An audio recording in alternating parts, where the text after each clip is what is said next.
Okay, the third reaction in the precipitation ones, I've actually swapped this from your notes. If you want to make a change, I'm actually going to use sodium hydroxide with hydrochloric acid and not the barium chloride that was originally listed there. So what I'm going to do is sodium hydroxide with hydrochloric acid. This is an acid with an alkali, so it's going to make a salt. So the salt would be sodium chloride, and it would make water because this is neutralization. Sodium hydroxide, NaOH, AQ. Hydrochloric acid, HCl, AQ. Let's just check now these rules. So sodium hydroxide, all sodiums are soluble, so we know that's okay, aqueous. Hydrochloric acid, chlorides are soluble, so we know that's going to be soluble. Right, sodium chloride, chlorides are soluble with these exceptions, but it's not sodium, so we're okay.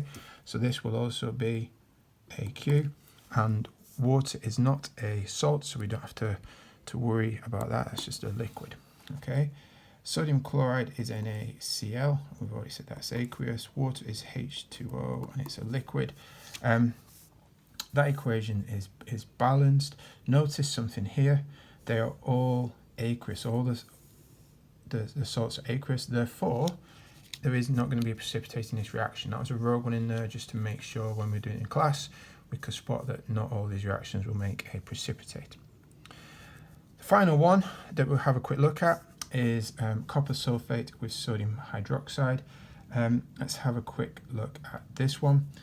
So copper sulfate, we've got here that it's aqueous, and that is because most sulfates are soluble and copper is not listed as one of the exceptions. Sodium hydroxide, we've already seen in our videos that it's aqueous, so we'll continue that thinking for this one.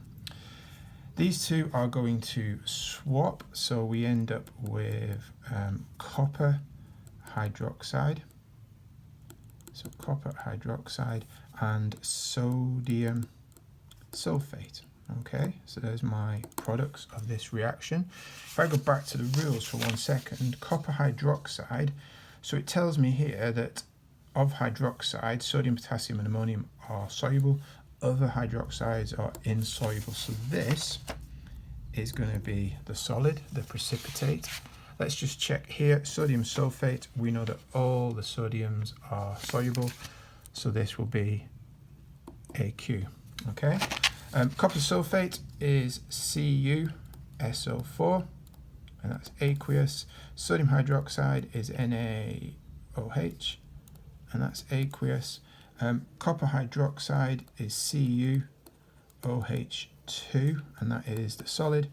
And sodium sulfate is Na2SO4, and that's aqueous. And then to balance that, you need a 2 there. Please check, pause the video, check you can balance the equations. Make sure you're happy with those types of questions, being able to construct the equation, identify which is going to be the precipitate if there is one, and which and why, and check the videos to show you each of the demonstrations. Okay, take care, bye bye.